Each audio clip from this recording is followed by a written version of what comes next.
Bueno, muchas gracias primero a la Primera Escuela Hotelera por haber considerado al INIAF para esta charla.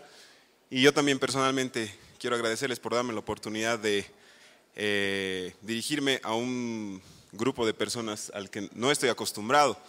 Uno como ingeniero agrónomo siempre está acostumbrado a dirigirse a productores o a otros agrónomos o a científicos, así que dado que yo desconozco mucho de lo que es gastronomía, he preparado una pequeña ayuda visual, pero mi intención no es aburrirlos para nada.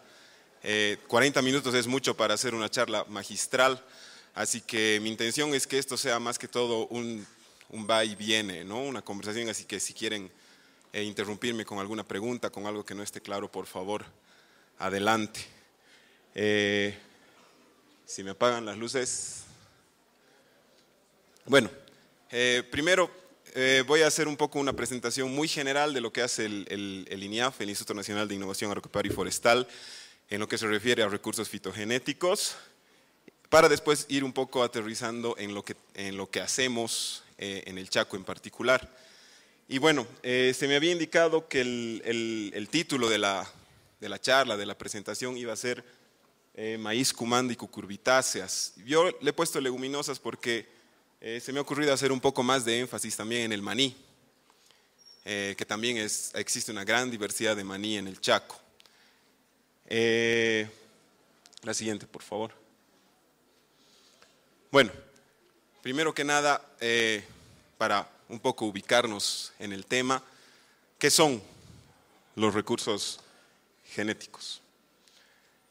En general es el conjunto de combinaciones de genes resultante de la evolución de las especies, se refiere a especies tanto vegetales como animales, tanto cultivadas como silvestres e inclusive genes clonados. ¿A qué me refiero con genes clonados? Principalmente a especies que se reproducen por clonación. El caso más conocido es el de la papa, ¿no es cierto? En esas poblaciones clonales también por años y años se han ido manteniendo y conservando diferentes genes que son el patrimonio del lugar donde han evolucionado. Los recursos genéticos son base de la seguridad alimentaria y representan el potencial de uso agrícola actual o futuro. Los recursos genéticos en realidad son un patrimonio, en el caso nuestro, un patrimonio del Estado plurinacional, que tienen un valor incalculable, porque estos genes, por selección natural, se han ido conservando por miles y miles y miles de años, ¿no es cierto? Entonces, no nos podemos dar el lujo de perder este patrimonio, ¿sí? Y representan el potencial de uso agrícola actual y futuro, porque en realidad ahora se maneja mucho lo que es el cambio climático, ¿no es cierto?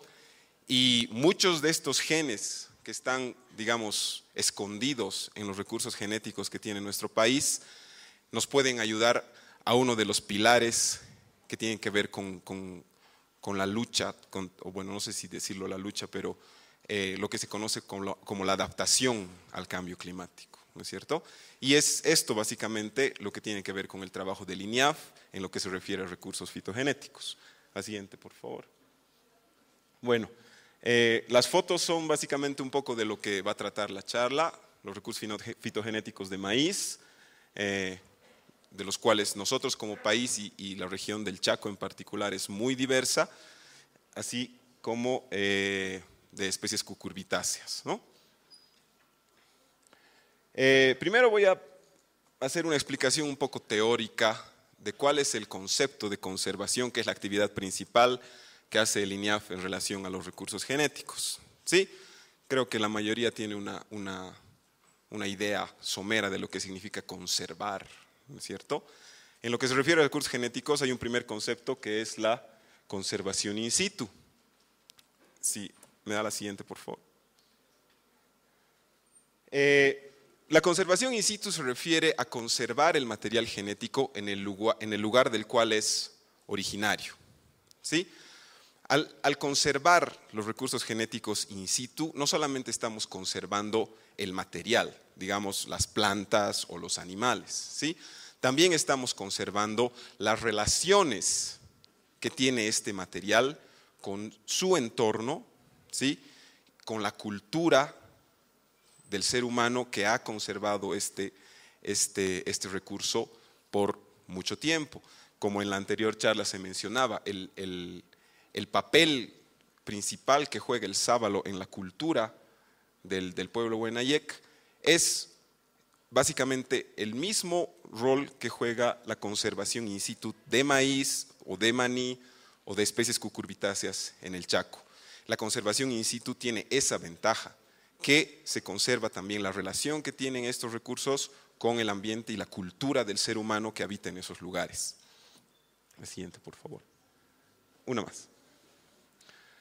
Por otro lado, hay otro tipo de conservación, la conservación ex situ, que es, digamos, sacar del lugar de origen, ¿sí?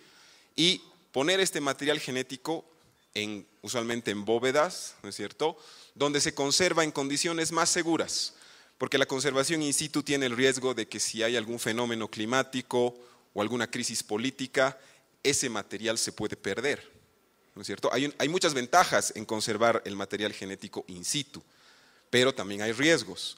Por eso es que un poco de ese material que se puede conservar in situ también se lo conserva ex situ. La siguiente, por favor. Usualmente lo que se conserva son las semillas, ¿sí? No todas las especies se pueden multiplicar por semilla, pero en general es lo que es más fácil de conservar, y para lograr la conservación in situ se requiere un montón de requerimientos técnicos, ¿sí? Se conserva la semilla a una humedad determinada, a una temperatura determinada, en condiciones determinadas. Si me pasa la siguiente, por favor.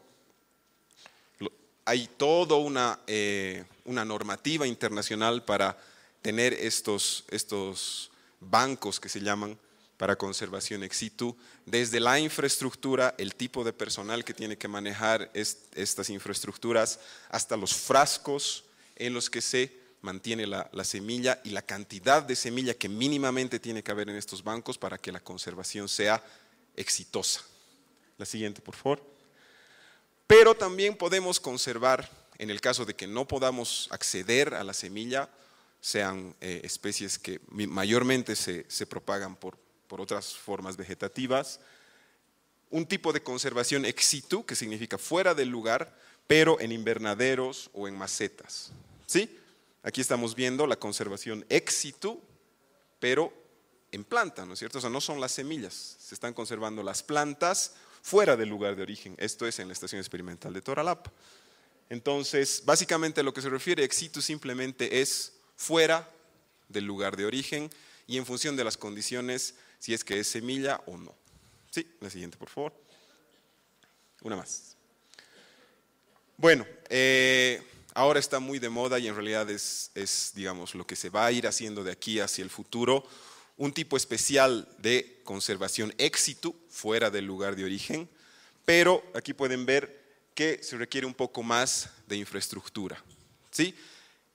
La conservación in vitro, en tubos o en frascos, ¿sí?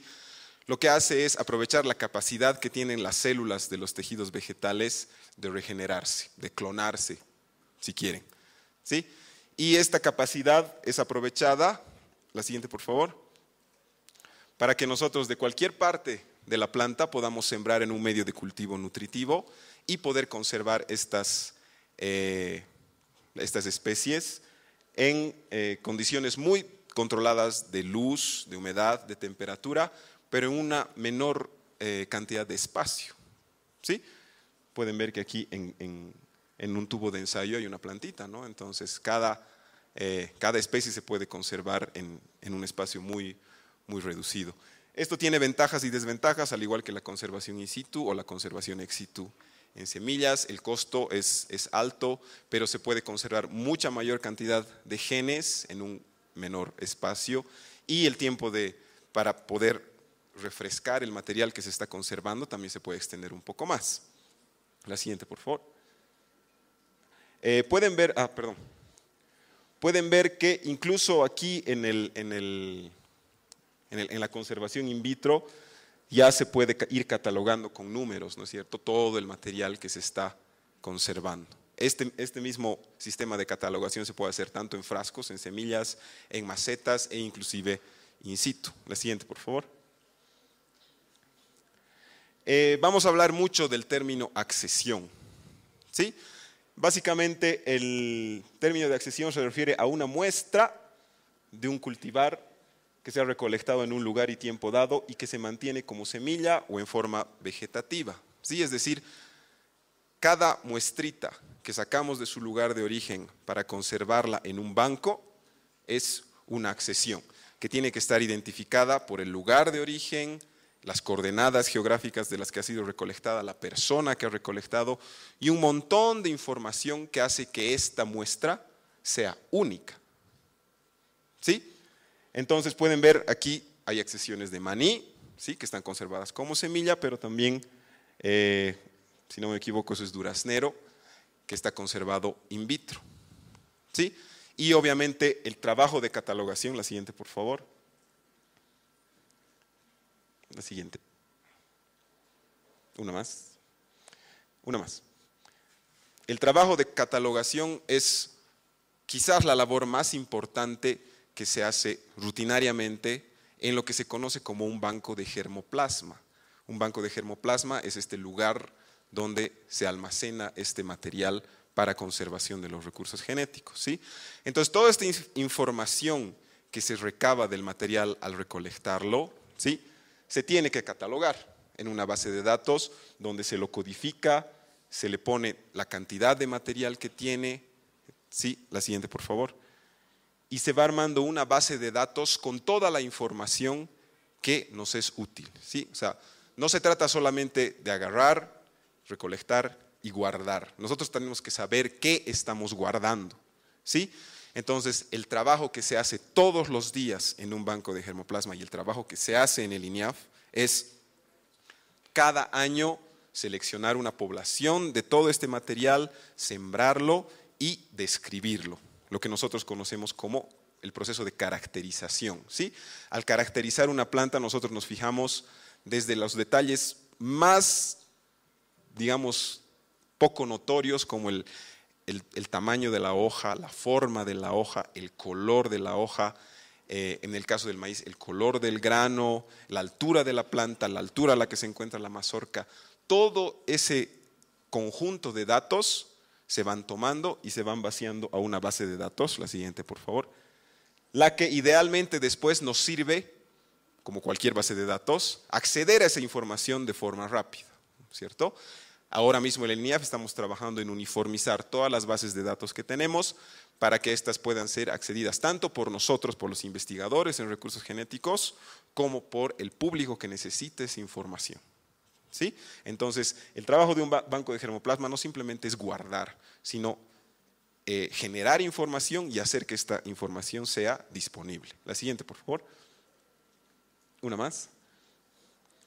Bueno, un poco quiero tocar cuál es el rol del INIAF en lo que se refiere a los recursos fitogenéticos. El INIAF, el Instituto Nacional de Innovación Agropecuaria y Forestal, que es dependiente del Ministerio de Desarrollo Rural y Tierras, es una institución relativamente nueva. Ha sido creado el 25 de julio del año 2008 por el Decreto Supremo 29611, ¿sí? Y entre muchas de las funciones que tiene el INIAF, tanto de hacer investigación, asistencia técnica, hacer funcionar el Sistema Nacional de Semillas, etcétera. Una de las principales funciones es administrar los recursos genéticos de la agrobiodiversidad, parientes silvestres de plantas cultivables, ¿sí? Y de microorganismos que tienen que ver también con la agricultura y con la alimentación, ¿sí? La siguiente, por favor. Entonces, una de las maneras en las que el INIAF realiza esta función, que es una de sus funciones primordiales, es a través de la administración de estos bancos de germoplasma ex situ, ¿sí? Es decir, nosotros, como les decía, los dueños de los recursos genéticos no somos nosotros, es el Estado, ¿sí? Y el INIAF es la entidad estatal encargada de administrar estos recursos genéticos a través de sus bancos de germoplasma. Tenemos una colección o un banco de germoplasma de granos altoandinos, quinoa, cañagua, amaranto, cauchi, ¿sí?